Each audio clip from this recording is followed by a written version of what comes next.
And you're watching Book TV on C-SPAN 2. One of the things we do at Book TV is we visit campuses around the country. It gives us a chance to talk with professors who are also authors. And today we're at the U.S. Naval Academy in Annapolis, Maryland. And joining us is the author of this book, Michael Skerker. An Ethics of Interrogation is the name of the book. It's published by the University of Chicago Press. Professor Skerker, first of all, what do you do here at the Naval Academy? I'm an ethicist here. I teach the ethics class that all the youngsters have to take and some upper-level philosophy, religious studies, and ethics courses. Well, would you say that An Ethics of Interrogation, your book, is a philosophical book or a how-to interrogate book? It is a work of philosophy. The principal question is, under what circumstances can a state ask or demand to know the secrets of its citizens? And then there are some practical do's and don'ts as well. Well, what is the Geneva Convention that we always talk about? The Geneva Convention to Protect POWs, signed in 1948. That's right. The one you have in mind. Yep. And how did that come about, and what role does it play in interrogation? Sure. Throughout much of the history of warfare, prisoners of war were treated at the mercy of their captors, which was usually badly, either sold for ransom, enslaved, or summarily murdered. Throughout the centuries, though, there was increasingly a sense that POWs should be treated better, that these soldiers weren't to blame for the unjust war in which they perhaps fought. They were just following orders. And early 20th century, we had the Hague Conventions, which directed some protections for POWs, and the Geneva Conventions after World War II really codified two main principles: that POWs should not be prosecuted for their ordinary combat violence, and they should be not punished in detention, which operationally meant that they should be treated in conditions on par with the conditions enjoyed by the troops of the detaining power. So is there an interrogation aspect to the Geneva Convention? Well, what it says is that detainees cannot be tortured mentally or physically, cannot be subjected to cruel or unusual punishment. And so that's been cashed out in interrogation terms as saying you can't be subjected to coercive techniques, you can't be threatened with a loss of POW privileges if you fail to cooperate with the interrogator, you can't have your food or medical care taken away, and you certainly can't be physically abused in any kind of way. Professor Skerker, when is interrogation immoral? Mm-hmm. Well, I would say any time that physical methods are used for a couple of reasons.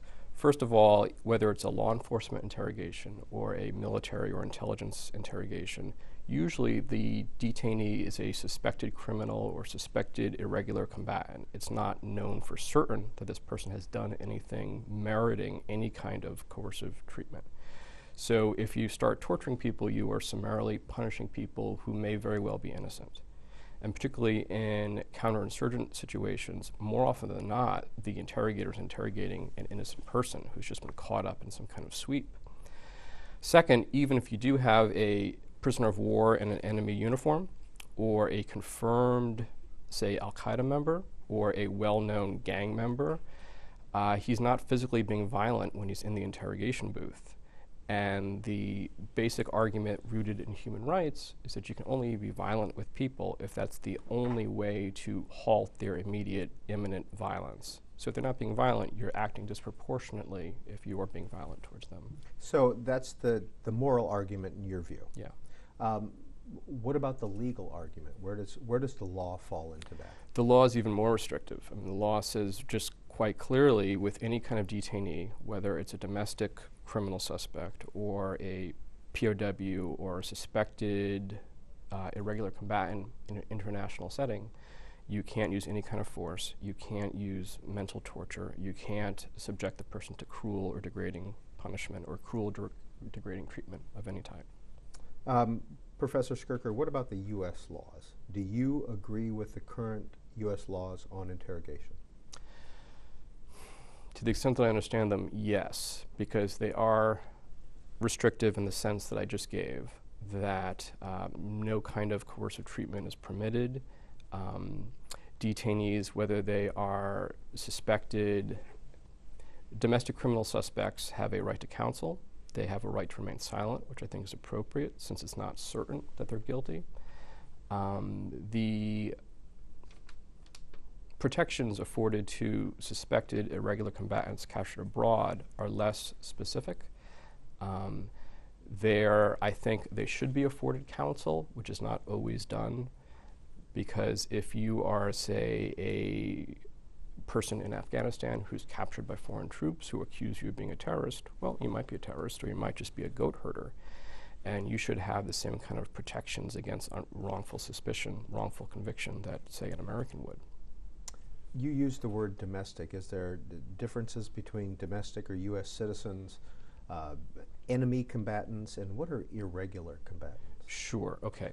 So an irregular combatant is a person that's part of an organized group using violence for political ends, that's either not part of a conventional combat unit, probably not wearing uniforms, not equipped by a state. This combatant might be serving a failed state, a regime that's just been toppled, and therefore fighting an insurgency, or they might be a rebel group, like in Syria, fighting a seated government, or they might be fighting a foreign occupation. In that respect, they are not representing an internationally recognized state, but are recognizing some kind of nascent state or potential state.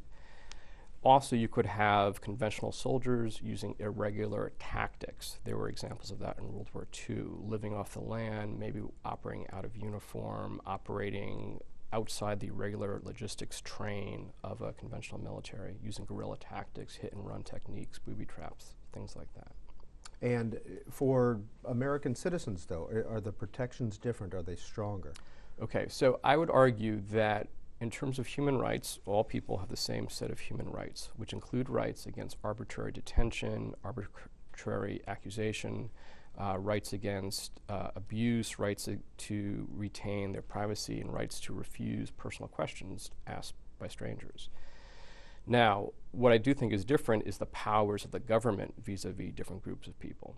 So if you are a law enforcement agency, you have more liberty to act in certain ways against citizens of your own country versus foreign citizens, because there's a justification for, say, American police to interrogate me or you if they suspect you of wrongdoing, because ultimately they're trying to protect all of us and create a relatively crime-free environment for Americans.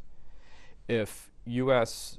State agents seize, say, a Pakistani or Yemeni or Afghan citizen, they're not operating to protect or suppress crime in those countries. They're acting in U.S. interests. So they can't claim to be acting the interests of the Afghan goat herder when they seize him and bundle him off and put him in a cell for days and days and days. So they are actually more limited. They have less justification for doing what they're doing. They have more liberty of operating, I think, when they're working with domestic citizens. Professor Skerker, waterboarding became a big issue a couple of years ago in the Iraq and Afghanistan wars. Is waterboarding immoral? I believe it is. It's a coercive technique that it's a type of violence that is being used against someone who's not being violent. Further, the assumption is that somehow this discomfort, this physical discomfort, will make somebody speak the truth. And there's no direct correlation between causing pain or discomfort and making somebody speak the truth. So therefore, it's disproportionate. It's disconnected. You're hurting somebody in the hope that they reveal to you the truth. And again, the reality is anytime you use coercive techniques, more likely than not, you're doing it on an innocent person who will then no doubt speak, say things perhaps that you wanted them to say, and that will besmirch the whole intelligence gathering process, because you will then think, oh, we actually got a terrorist. Great, we should keep doing this. The more we hurt him, the more he talks, but meanwhile, this is an innocent person who is spewing out nonsense to get you to stop the mistreatment. What are some of the frequent questions you get from the cadets here at the Naval Academy about interrogation? They tend to be practically minded folks, and they often want to know what actually works, what actually doesn't work. I think many of them do not let me put it this way, they are very happy to hear that coercive techniques are unreliable because they don't want to be asked to do those sorts of things.